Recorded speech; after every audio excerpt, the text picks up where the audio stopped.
Hello people of the internet, Spaz here.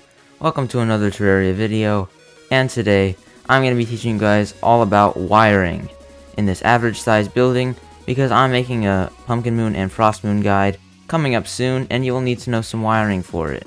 So let's get started. The first basic thing you need to know about wiring is, of course, the different wire colors.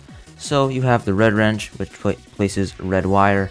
You have the green wrench, which places green wire, the blue wrench, which places blue wire, and the yellow wrench, which places, of course, yellow wire. Why are the different wire colors important? Well, we'll get into that later. You also have the wire cutter, which allows you to break wires once they're placed. It is the only thing that can break wires. And then you have this, the actuation rod, which automatically actuates actuators. You can activate them or deactivate them at your will. And these are actuators, which enable solid blocks to be toggled on and off. Wires can be used for basic things, like hooking up a switch to a statue, and turning on the statue, spawning whatever enemy or whatever that statue entails. You can also hook these statues up to timers, which will automatically set them off for you. That can come at different increments. You can do half a second, 1/4 of a second, 1 second, 2 second, whatever. Actuators are quite useful because they allow you to make passages from different places if you don't want to use the door. So you have these two actuators here. You just can hook it down here, place a switch, and boom, I can now fly right through to the tower of our average size building here. It's curving to the right a little bit, which I hope is not a structural integrity problem. Now let's say you want the lights to turn off. So I can get this light here and hook it up to the same switch, and it will turn off whenever that actuates. So then whenever you open this little connector here, that will turn off. This is a great way to make secret rooms if you're playing a multiplayer. You can wire all your lights to a switch, and when you close the room, they turn off, and when you open the room, they will all turn on. Now, the use of different color wires can come in a situation as simple as this, or for much more complex builds, but the basic premise of using different color wires is just to keep your wiring area organized and clean. So, this goes about like this. So I wire a red wire to the first switch here, and we bring it over here, all the way to Dart Trap 1. So now that should activate Dart Trap 1. Get the green wire, and I can actually overlap the green wire onto the red wire and put it as Dart Trap 2 to switch to. And now when I do this switch, it will activate Dart Trap 2.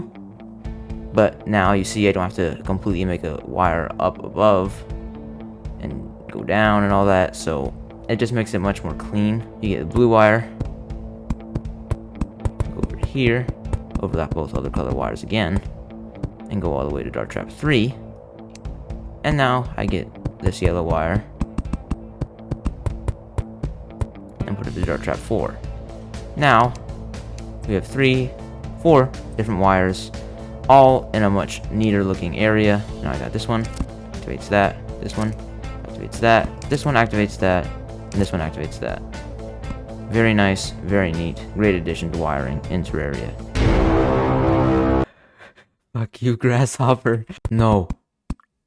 Pressure plates also exist in the game, of varying different colors, just like the rainbow. This is the orange pressure plate, which breaks when a player steps on it while activating the trap. These are the pesky things you find in caves that activate the evil boulders. I was too slow. But as you can see, it is gone now, and the dart trap shot me. Next here we have the yellow pressure plate, which activates when anything but a player steps on it. This one does not break when it is activated, but it still will activate traps and whatever. So we have this statue here. It'll summon a zombie.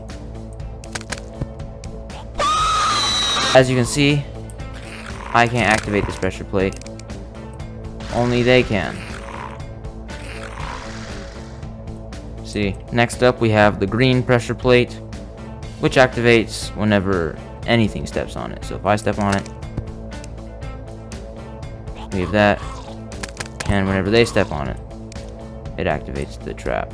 Now we have the red pressure plate here, which does the exact same thing as the green pressure plate. Now the next pressure plate we have is personally one of my favorite ones for making doors to houses when the mechanic is available, and that is the blue pressure plate here, and only players can activate this when it's stepped on. See, they can't activate it. They're too much of a chump to be able to activate the pressure plate. Yes. The brown pressure plate does exactly the same thing as the blue pressure plate. We also have a gray pressure plate, which does exactly the same thing as the blue and brown ones. There's also a such thing as pressure pads, which activate when you shoot them or a projectile hits them. There are also 4 additional pressure plates that are weighted pressure plates. You got the pink weighted pressure plate, orange weighted pressure plate, purple weighted pressure plate, and cyan weighted pressure plate, which are triggered by the player when they step on it. I guess just for more colors for player stepped or activated pressure plates. All pressure plates, of course, can be bought from the mechanic, except for like the lizard ones in the temple. And the weighted pressure plates are crafted by getting any pressure plate, 2 iron bars, or lead bars, and a wire, and that'll give you those. Next we have sensies. Now this sensi is a player above sensi, so when the player is above or in proximity of the sensi, it will activate the dart trap. Very simple. Now when you're in this range here, this box, when you get within it, it will activate the trap. Very good. And most people don't walk around with a wrench on you, which you should, to be honest. Now the next sensi, which is actually called a logic sensor, but sensi sounds nicer to me. We have this one. It's the nighttime sensi. So when it turns night, it will activate this trap. And as you can see, it is now on and lit, and that dart just shot me in the balls. But my balls are made of steel and extremely hard, just like the structural integrity of our nice building over there. Now, the opposite of the nighttime sensi is the daytime sensi, right here. And, of course, it will turn on the trap whenever it turns to day. So let's turn it back to day. As you can see, I have been shot in the groin again, but now it's daytime, and it's lit. So we know it worked. Next we have this blue little sensi here that is a water sensi.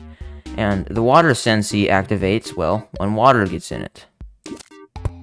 There we go. The opposite of water is going to be lava, to some people. And this will be a lava sensi, and activate when lava touches it. So, here we go. We also have one for honey, which does the same thing as the other 2 liquid sensors. Put some honey on it, activates the trap. Take it out.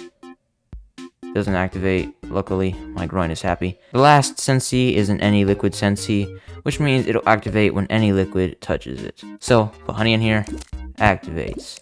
Put water in here. Put water in here, activates. Put lava in there. Put